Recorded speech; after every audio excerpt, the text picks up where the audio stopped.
comedy and whatever you know well. All right, here from Chandler, Arizona, 60 Minutes with Karl G. Having to say that fully to not be sued by the CBS Viacom. I don't want to get a cease and desist letter for comedy and such out here. But I'm glad to be joined here by Abrar. Maniyar, if you don't know him, you better know him. You see him at a show, you see him perform, your comedy boner will be jumping for joy. Wow, that was pretty professional, Carl. Exactly. That was pretty professional. You stole somebody else's show's name, and then you said my name right, and then you like had a nice little intro. You threw a boner in there. So yeah, you're doing everything, the stealing and the saying it correctly, both of it as very professional. I would like to think it as taking inspiration from, not stealing. That's my double speak for it. Yeah, that's good though. Taking inspiration is basically fucking ripping them off. That's okay. Who gives a shit? Viacom's doing okay, isn't it? Like who owns Viacom now? True. It's probably like Viacom CBS. Paramount. So Viacom and CBS merged, so it's Viacom CBS now. And then like probably somebody else bought it, and everything is just like Amazon. It's all it is. The Amazon. Yeah, everything is basically Amazon. So don't worry about it. They have bigger concerns on their mind.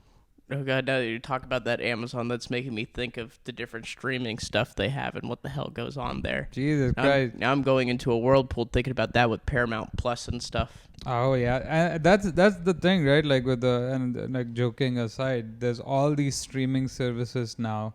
So you're back to cable world. Like you're paying for like each show that you like.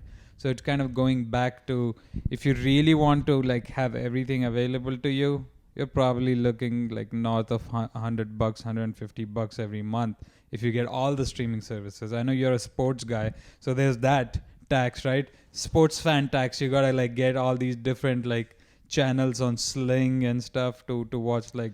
It depends what you want, because I'll do like ESPN Plus and such, because that does a lot of stuff that's here.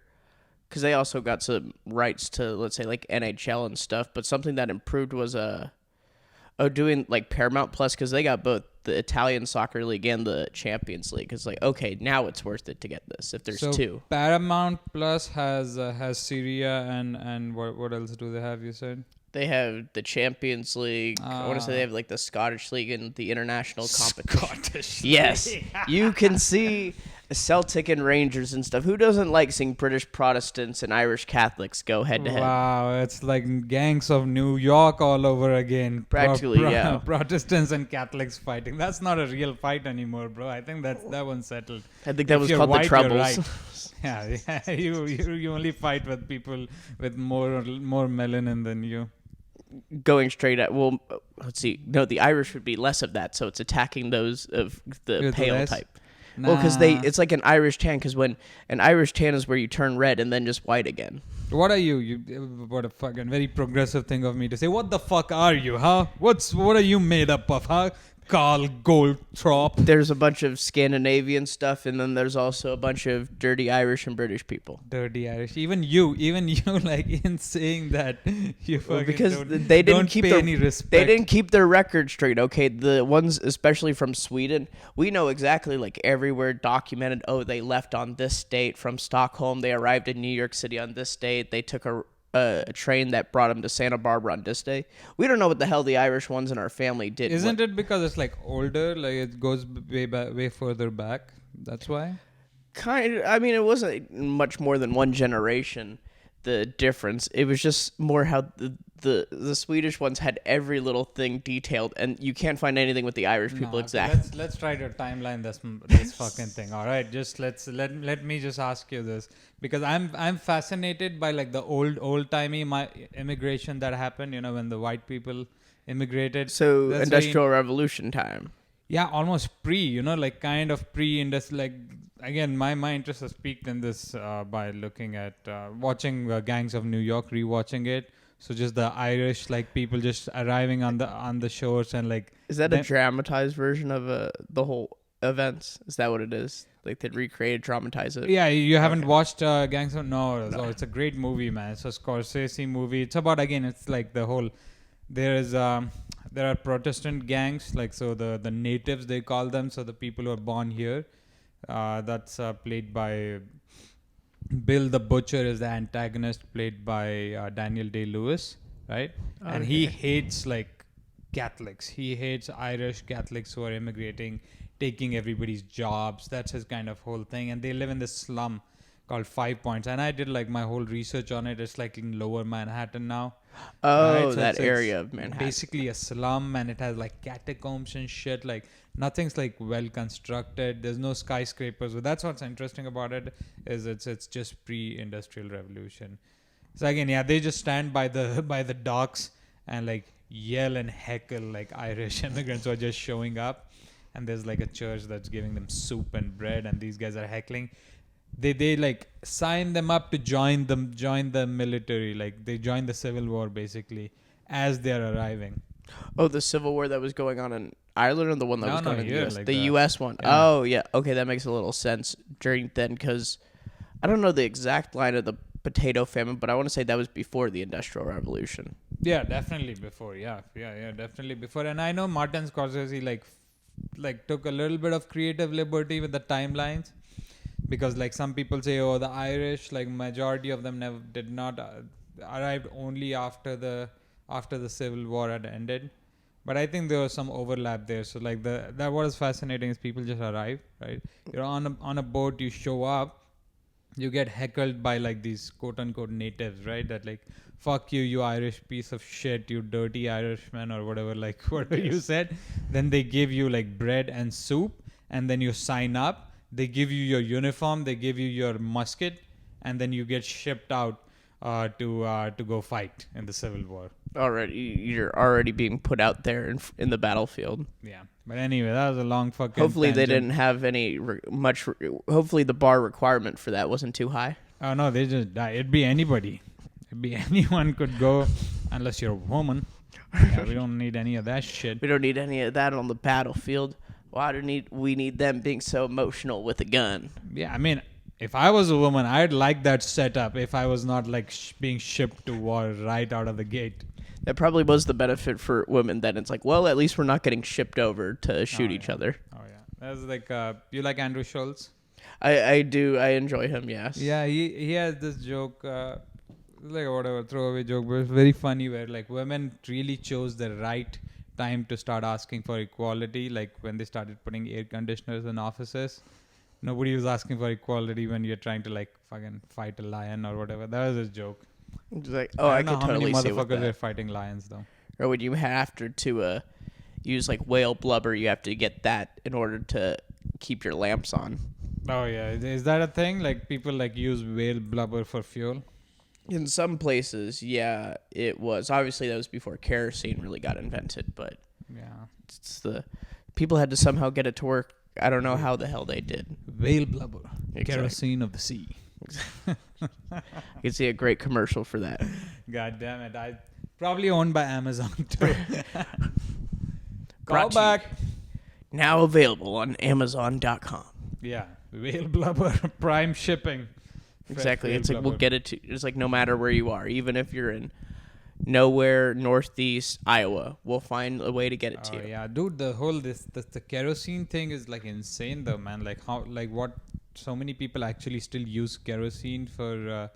I don't even think like anybody like uses or knows about kerosene in the United States. But you go to like villages and stuff in India, like people like just that's the only source of fuel, or the major source of fuel, and they like inhale that shit, and like just babies die because they're inhaling that shit indoors. Yeah, I was gonna say I don't think like the indoors have the best ventilation to go through. I was hearing it was a problem like in Sri Lanka, Bangladesh, like I guess in kitchens the kerosene tanks were exploding at some point. That's another thing too. Like I only know this because I did this project in grad school. Like I was kind of doing like a pitch for a solar powered whatever portable lamp. They use it for light too. That's the stupid part.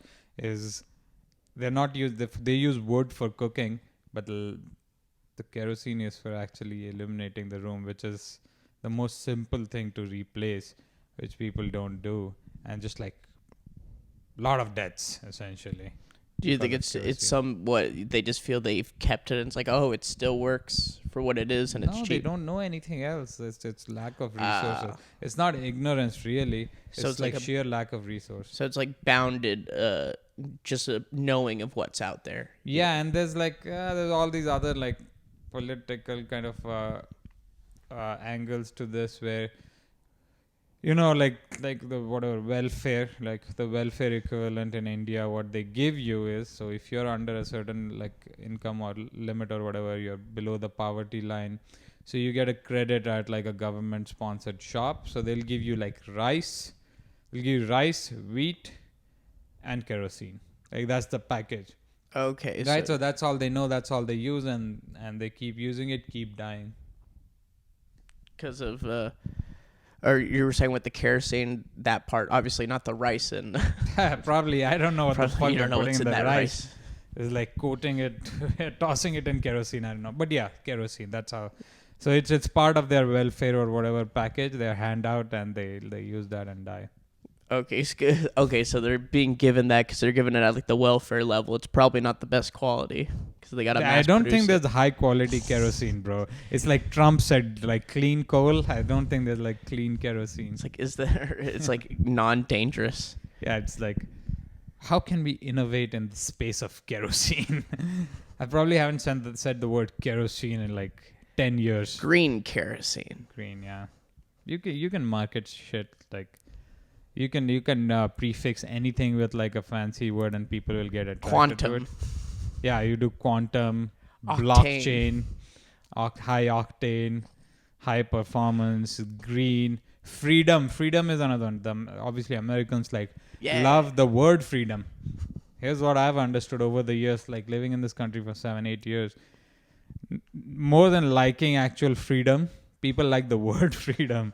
You could like prefix anything with freedom and sell it to people. They like getting to say the word freedom, but it's kind of like, well, if the NSA is spying on us, it just happens. I ain't fucking no children.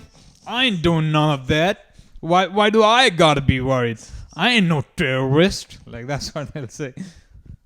And then they start to think you're on it just because they see you use words like militia, call to arms. Oh, dude, like, yeah, that's the thing. Like, you remember Andrew Yang? And remember, like, it's a lot of years ago. Andrew Yang had his whole campaign where he was just gonna give people whatever, right? What is that? Oh, the UBI, yeah. UBI, $1,000 or whatever. He's a smart guy. He branded it as Freedom Dividend. Oh, the name of it. Yeah, The name of it, because he knew people would like the hardcore Republicans and like conservatives like don't like a handout, but you just like rebrand it, call it Freedom Dividend. Exactly, because it makes you feel like you're rich. Because like, Yeah. I'm getting a dividend. It's a patriotic thing to get paid. Exactly. Yeah, I remember hearing about that, and at first I was skeptical till any type of like question I had about it was easily answered. Like, oh, how is it paid? A value-added tax. It's like, okay, that makes sense, because then it's more on, like, let's say a luxury item, because there's a bigger difference in the price with a luxury item from raw materials to finished goods. So it's okay. That makes sense. It's a little sketchy, at least in my opinion. It's a slippery slope because India has VAT, the value added tax. The EU, I believe, has VAT. Australia probably does too.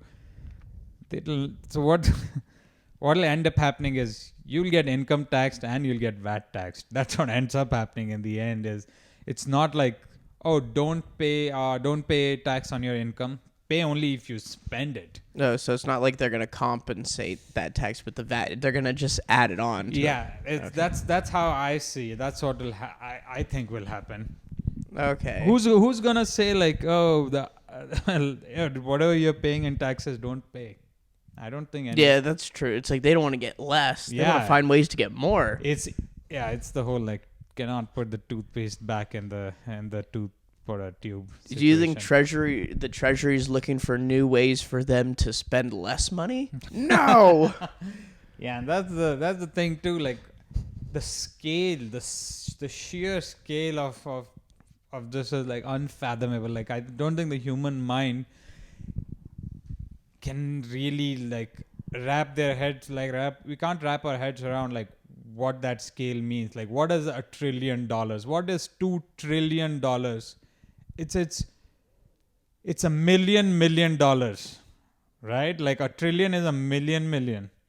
It's a how do you even like fucking start to understand that, right? Like they like printed what $2 trillion during like for the stimulus checks. I believe that was the amount, yeah, estimated. I mean, who knows how the funds went? Some Yeah, the American economy is $20 trillion. So 10% of the economy was like in the past. equivalent of like 10% was printed, added on. So like that's just the scale of spending to the point of like, are they gonna spend less? What are they gonna spend, like 10 billion less? That's nothing. That's a rounding error. Maybe we can cut some money from sending to arms dealers and using on that. No, we can't do that. No. Dude, yeah, and that was the funny Maybe thing. we can close one of these hundreds of military bases. No. Yeah, I don't even know where you like cut spending. It's not like you go on a spreadsheet and like start like crossing shit out. Well, maybe they can close like 5 a year or something and then just slowly wind it down. Yeah, it has to be like something incremental, but again, it's the whole thing of it's only going to trend in the other direction. Yeah, there's a effect that'll come after it. True. Yeah, like people talk about like the there's so many topics here, but like pandemic and like Pfizer's gonna make all this money, that's why they're doing it. And I'm not gonna simp for like a big like corporation or whatever, but you know how much they spent to develop the vaccine? Oh, Like- a fair amount because they expected a return. $2.6 billion. Just 2.6 billion, right? for the R&D. For R&D.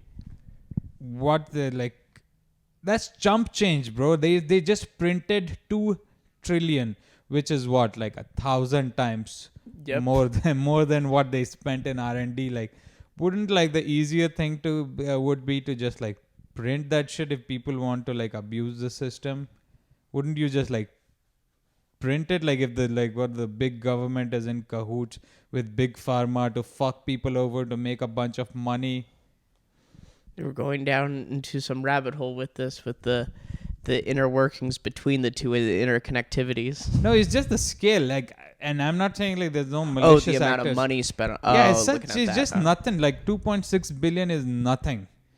Like, and To a I don't know government, how you're much saying, money like- they made. Like we can pull up the financial statements or whatever. That'd be fucking riveting podcasting. But like, I bet you it's not that much compared to the 2 trillion that was just printed like that. Pfizer, let me think. They are a public company, right? Oh, So yeah. they would be. Maybe we could put that up there. Bro, this is like the research. You're gonna Karl Goldthrop's like pulling up his MacBook that he bought on Facebook Marketplace to type in to go to sec.gov. I don't think it's a fruitful exercise. I was gonna bro. put like Pfizer, Yeah, you could just Google it. Pfizer financial No, just do Pfizer latest revenue. latest. God damn it. Where You gotta is it? chop this shit up though. You do that, right? You're gonna edit like dead air, or is this more organic? Oh I no, can this keep will talking. be. I It's can straight keep through. describing your Let's room. see. We're looking at that. Pfizer has reported a 92% operational growth in revenue to 81.3 billion for the full year. Oh my goodness. So Pfizer basically got so relatively speaking, 92% growth. So that's obviously like relatively speaking they did well, but revenue, this is just gross revenue is $81.3 billion for the entire year of 2021. Let's see what their financials. Entire year of 2021, 80 billion. Like that's nothing compared to the 2 trillion, right? Like if the government and big pharma were in cahoots, they could just give them the 80 billion like every year, and it would still take like hundreds of years to like make up the Difference in 2 trillion. cost. That's Oh, all the I'm saying. amount spent, the amount they have to put into it.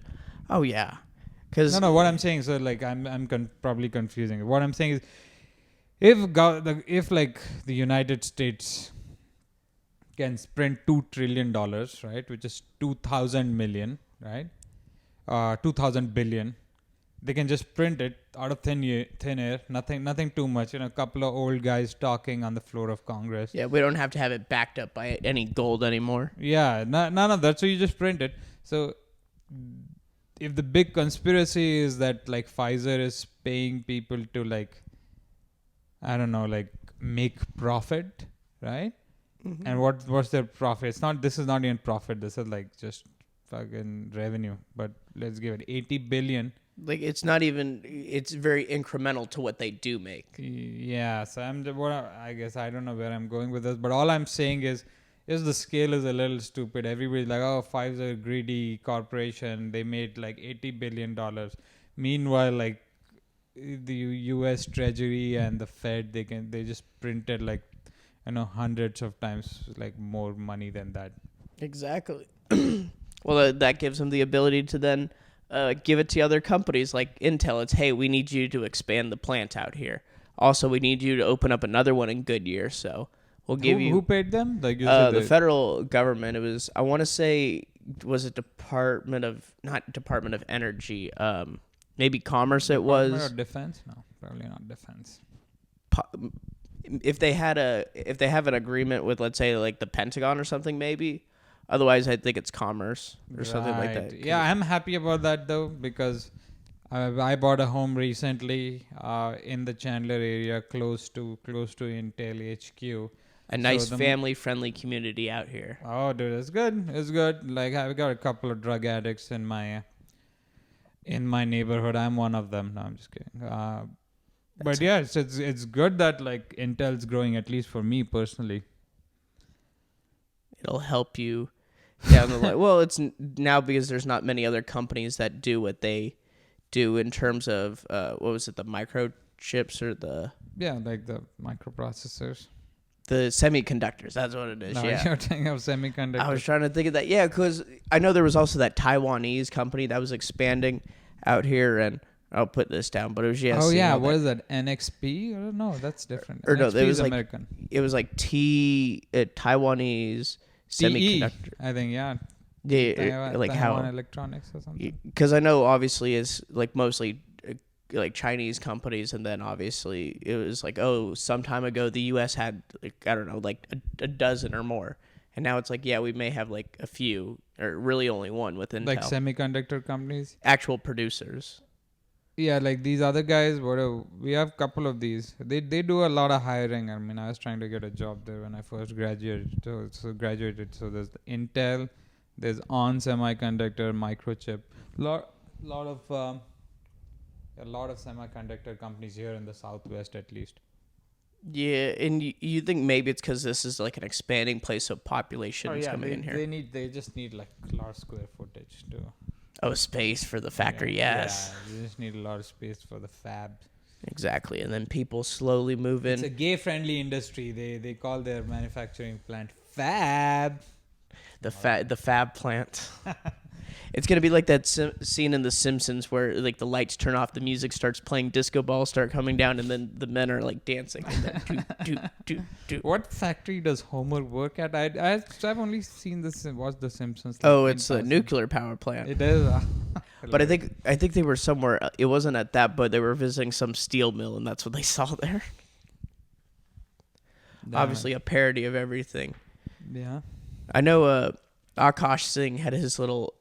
I saw his special he had out, and I thought it was kind of good how it wasn't, let's just say, one show everything was recorded at. He had like 2 or 3 shows. Oh, you like that? Yeah, because I feel sometimes maybe you just see one place and it kind of gets like boring just seeing the same setting, and it's like, okay, now you just see like one, but now you're seeing like a different camera angle, a different background, and he's still, I guess it's the flow maybe seems better, obviously, because it's all edited and chopped up and stuff. Yeah, and it's like slick, like how it's edited too. It's nice.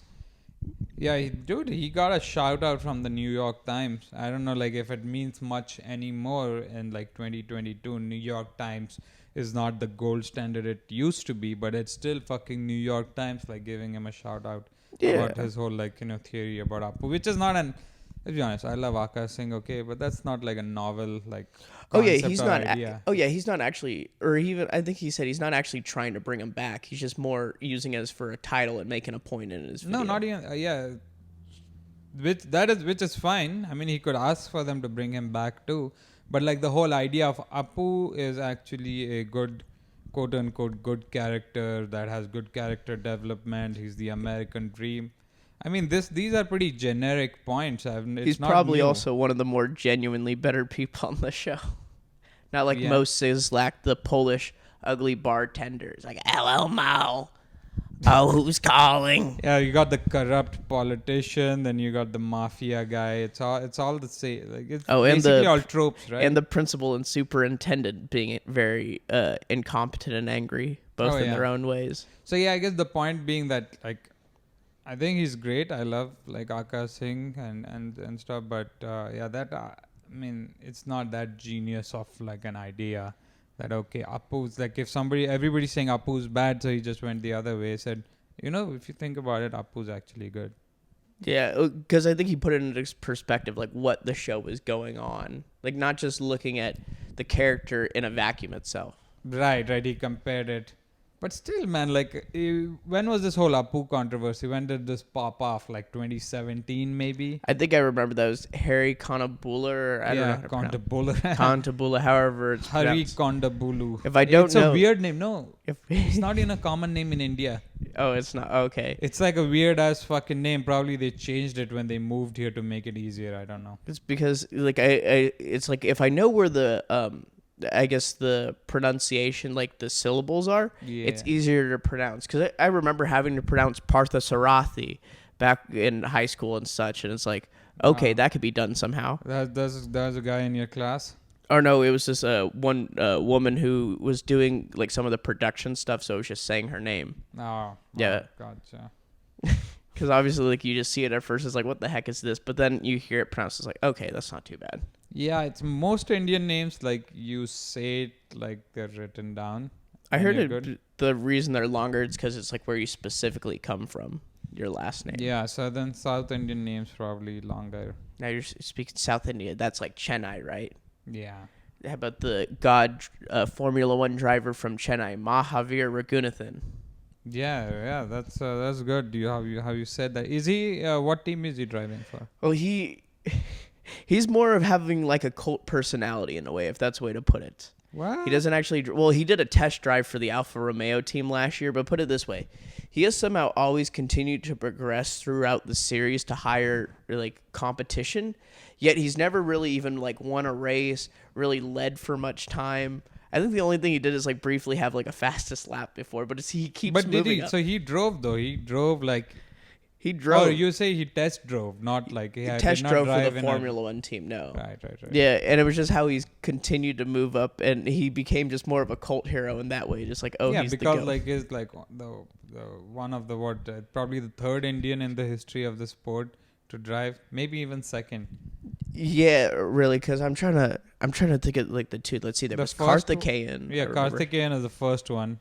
You remember, like, I don't remember the second one either, but do you remember, like, he had a run-in with Vettel? Yes. So Vettel called him an idiot. People are pretty upset. Like, because Indians, like all the Indian Formula One fans, I'm not like a big fan, but I'll follow it casually. Like, they love Vettel.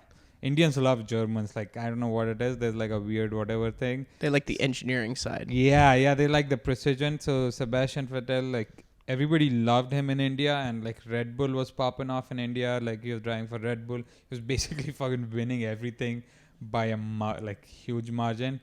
Everybody loved him. Then he like dissed on like Karthikeyan, and then he got a little bit of like hate for that. He got some flack for that. There was a few people that were mad at him through WhatsApp complaining about him. Yeah, I don't. Maybe this was pre-WhatsApp. Maybe not. This was like 2013 or something like that. Yeah, when they were still holding the Grand Prix in India. Yeah, that happened for a hot 2 years. Because I think the only one that's closest to actually doing Formula One is like Jairon Daruvala.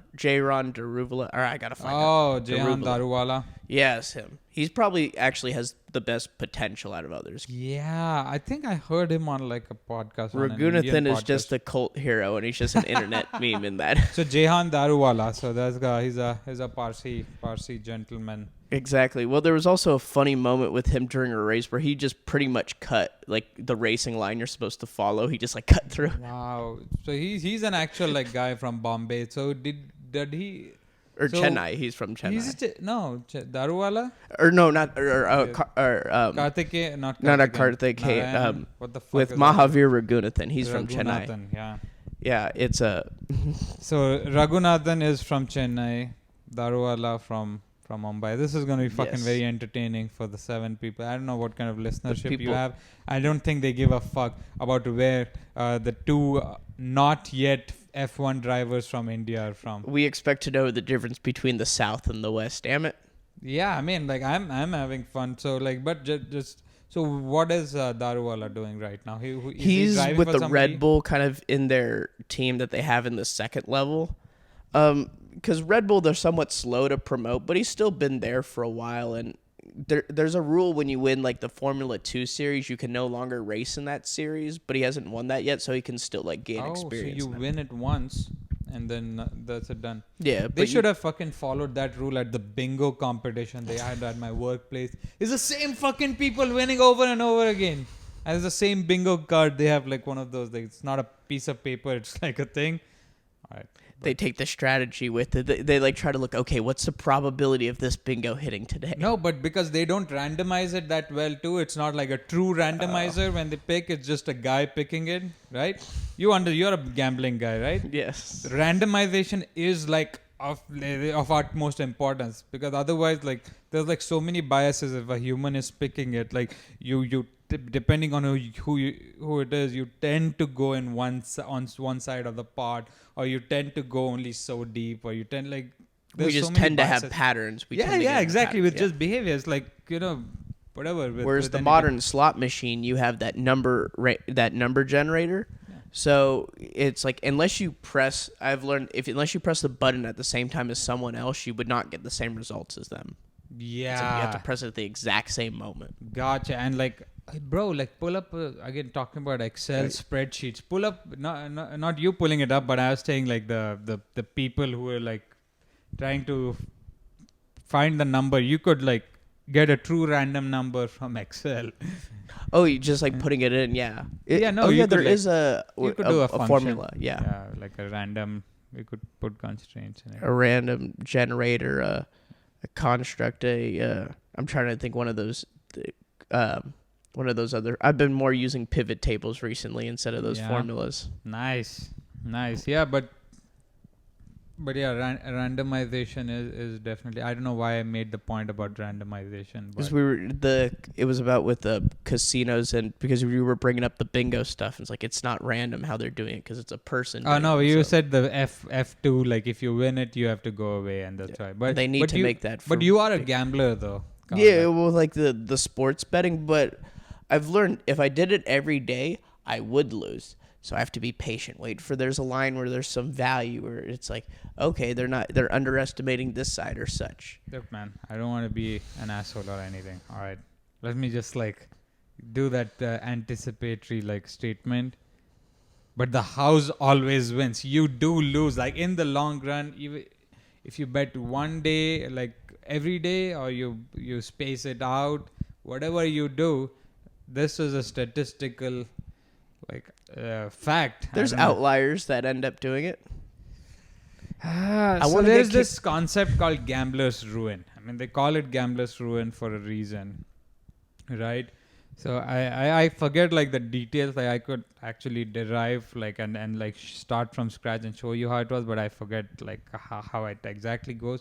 But what they show in the end is like in the long run, right? Given enough time, the probability of you making money is 0 in the long run. I mean, I think the long run is whatever over a period of years. Like if you say like, a period of 10 years, if you're like consistently actually betting, the odds of, and I think it picked like on one whatever odds game, and it's true for most, like anything that has like certain type of odds, unless like the odds are what, like 80%, 90%. Some are better than others. It depends what the profit margin for the casino, or in the term for gambling, the VIG. So the VIG is the casino. well, yeah, that's like their profit margin which they make. So Ah. let's just say if you have like a line. There's plus 110 on one side and minus 120 on one side. So the minus 120, you bet 120 to win 100, and on the plus 110 side, you bet 100 to win 110. So the vig between that would be 10 because of the number difference when you take out the plus and minus is 10 itself. And then that makes a profit margin because then it would be half of that, 5%. Right. Yeah, maybe we could look that up. This may be interesting. Just Gambler's Ruin. It should not go to 1-800 gambling numbers, but yeah. Gamblers. We just start I get inundated in the future with so many ads. But maybe that's a good thing. I don't know.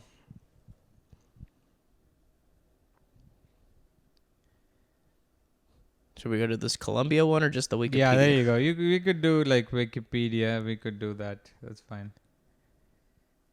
Gambler's Ruin. The term gambler's ruin is a statistical concept most commonly expressed by the fact that a gambler playing a game with negative expected value will eventually go broke regardless of the betting system. Jesus Christ.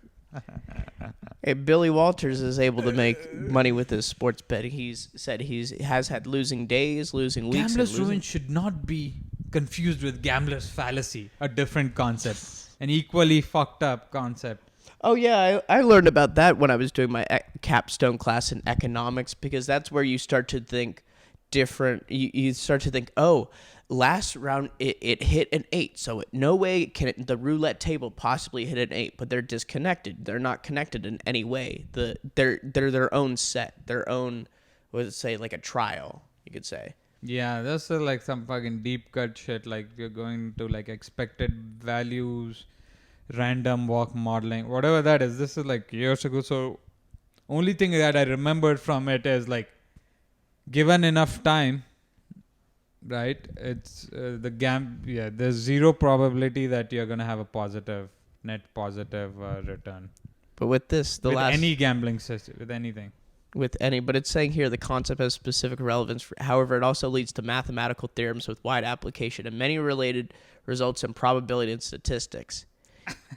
Yes. See, that's what I use, because I use the Poisson distribution when I try to do sports predictions. Wow. You take some period of time you find is representative of the team most in that round, obviously different for each sport depending on however long the season. What the fuck are you doing with a Poisson distribution? Like you're actually like trying to like calculate odds. You use like an online calculate. What are you doing? Let's walk through your.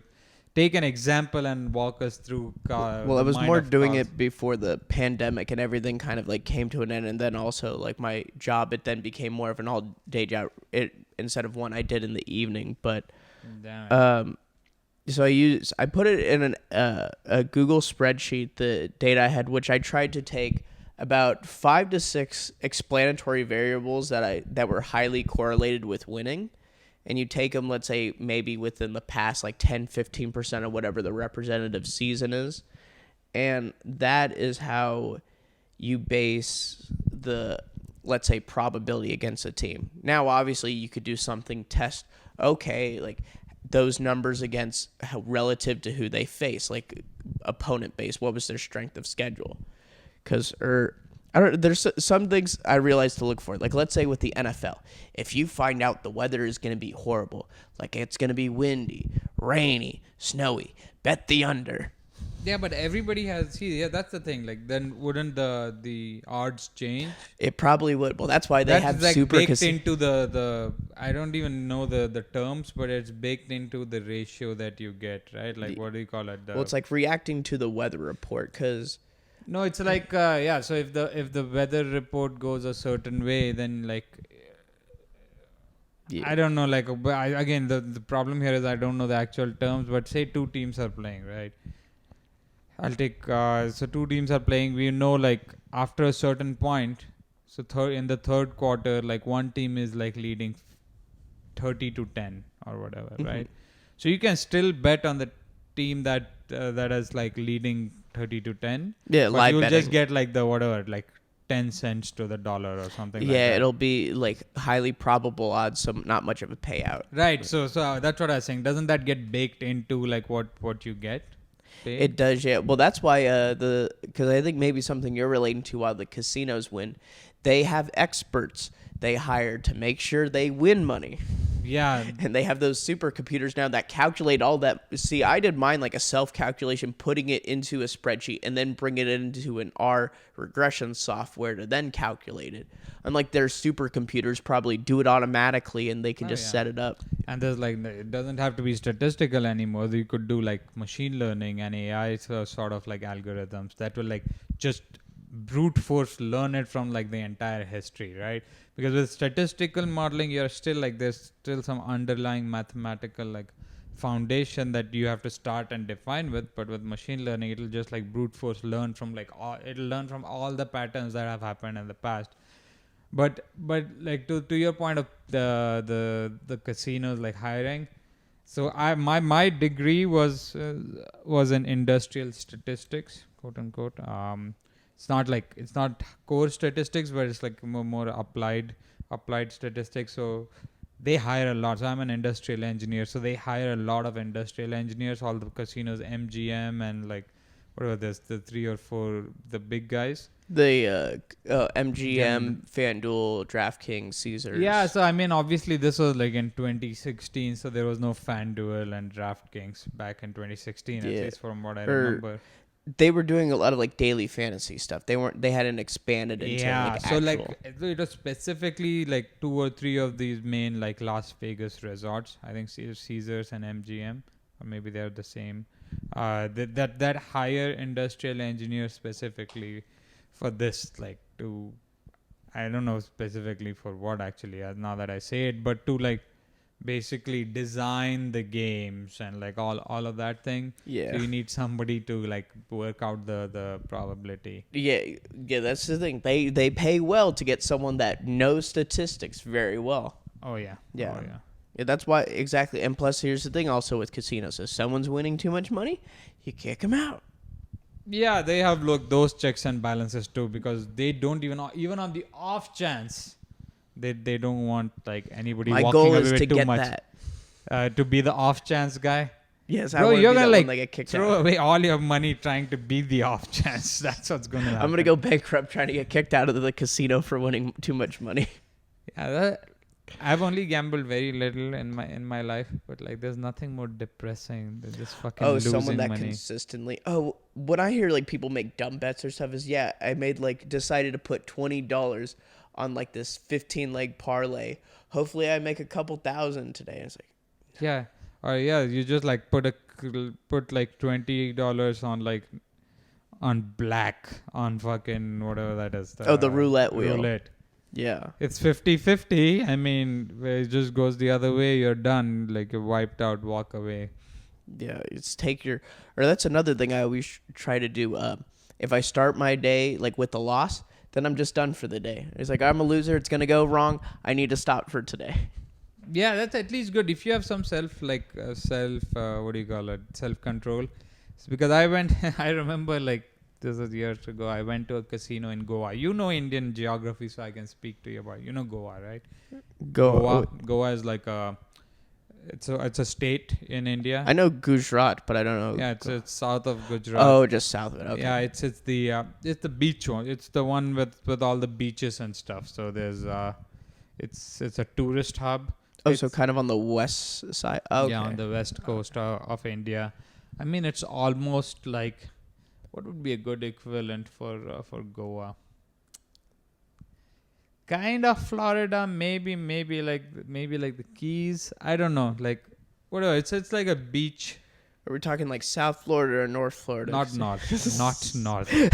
So yeah. So there's the beach, right? So they have legal gambling. That's probably the only state that does have legal gambling. Okay. So they're like the Macau of India. Maybe, yeah, but it's got like more. It's got the beach vibe, and also, so it's almost like Hawaii meets. If Atlantic City was actually successful. I don't know like how successful the gambling thing is, but yeah, I remember going in there just like losing all the money we had, like all our friends. We just like, it was not that much money. Like I think we were just out of school, or we were in like senior year, so like didn't have that much money to begin with. We lost all that money, and I used to be a big smoker, and like the big thing was that, hey, they have free cigarettes, It's right there. Like you can smoke all you want, and like we're just fucking standing there like smoking as we lose all our money on this crap, literally to the point that we like, and it was all cash, right? There's nothing in the Yeah, account. There's no casinos have credit to be card. all, No, yeah. even us, like India's Oh, changed over so there. much now, but like back then, or 2011, 2012, everybody just used cash. We all the money we had was just cash that we brought with us on the trip, and we lost all the money. And then we had to like ask somebody to send us money to actually like pay for food the next meal.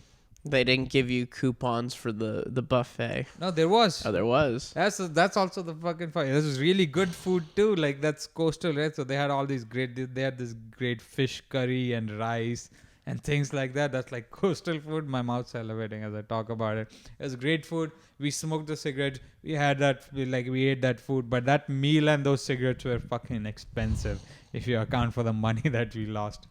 So they're saying their strategy to get you in spend money worked.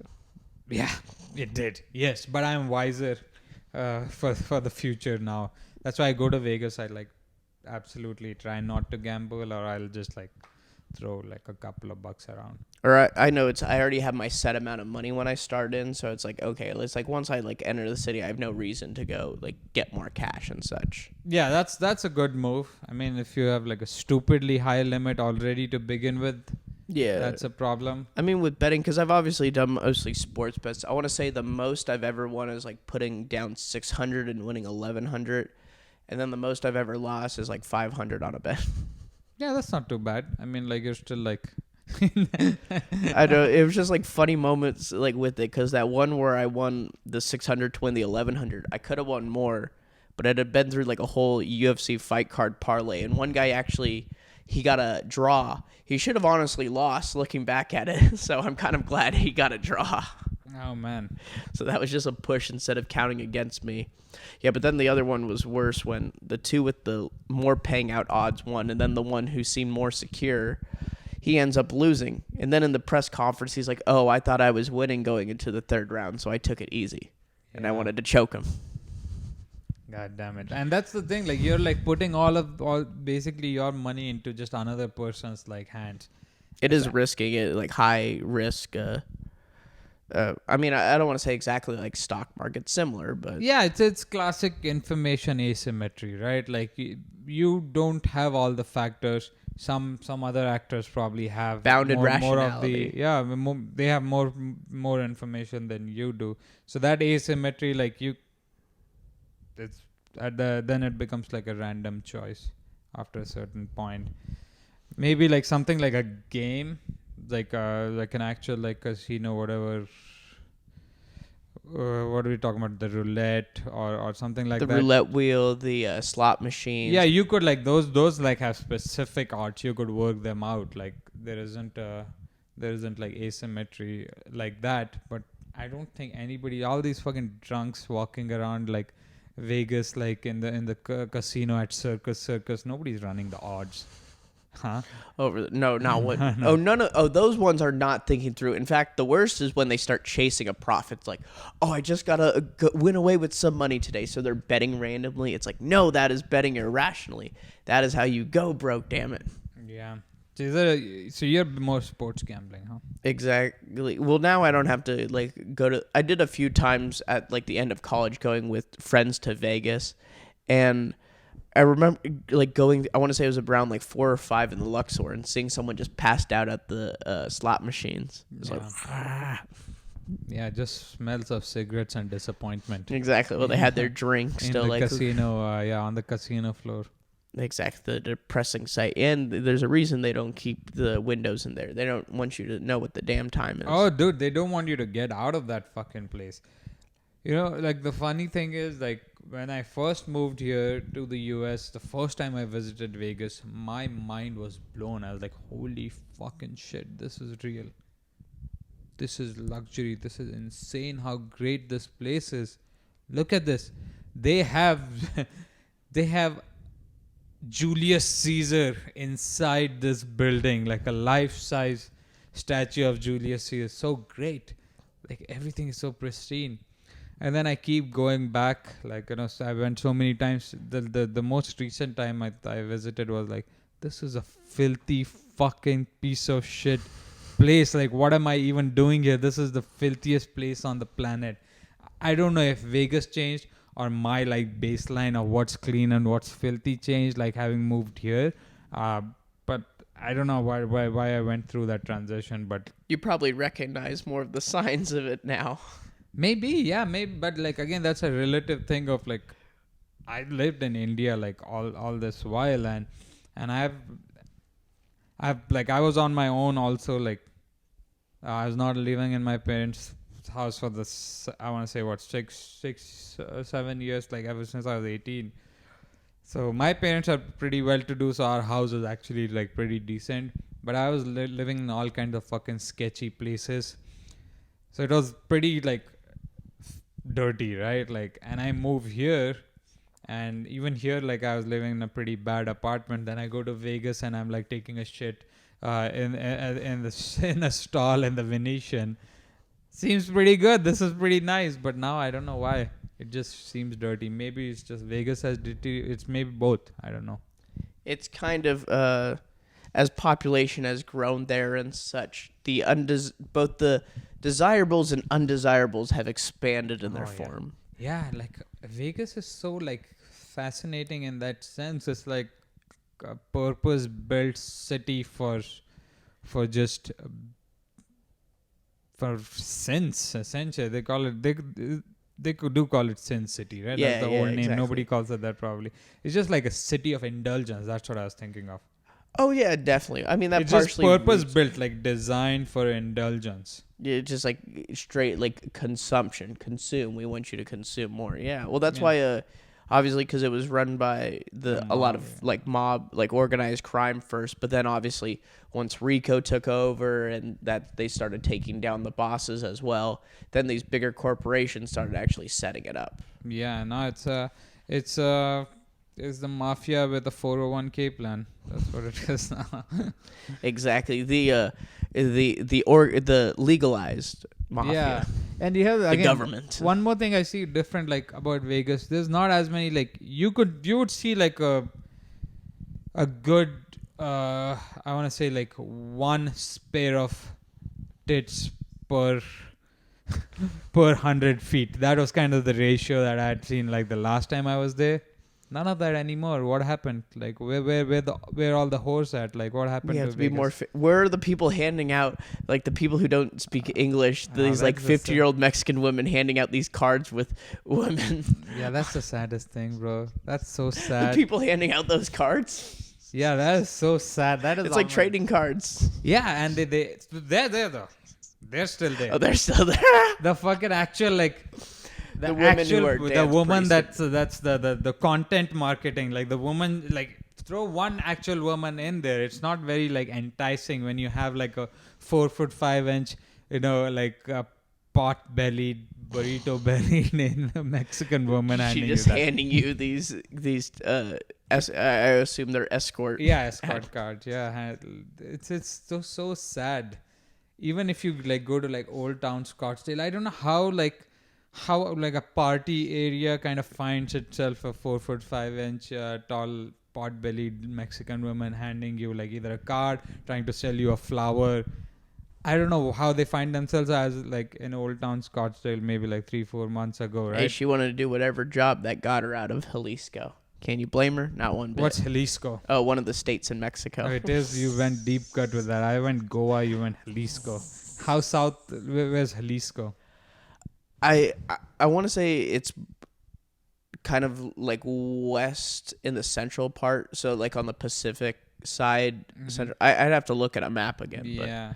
So no, but how the fuck does that lady find herself there? Huh? Like I'm like there like with my friends waiting in line. But what job ad or referral did she get for this position? Yeah, and she's trying to sell flowers. Like these people are not romantic. They want to fuck on the dance floor of what is that? El Diablo. They don't give a fuck. They're not like gonna write a poem and like give the girl they're trying to woo a rose fucking flower with a long stem. They're not exactly looking to be gentlemen out here. Yeah, I don't get it though. Like how do they find themselves Most of there? these men will spit in these ladies' mouth without question, without second thought. They'll get spit in their mouths from the ladies. Well, that It's is more well. accurate. I was just thinking we could do just like 6 minutes more, but I know one thing we brought up with the gambling and stuff. I know had it been a problem, I guess, because it relates to the cricket with India and such, like fixing until they established the Premier League. So what are you asking? If fixing was a problem before the Premier League? Yeah. Oh yeah, dude. Fixing has been a problem for the longest fucking time.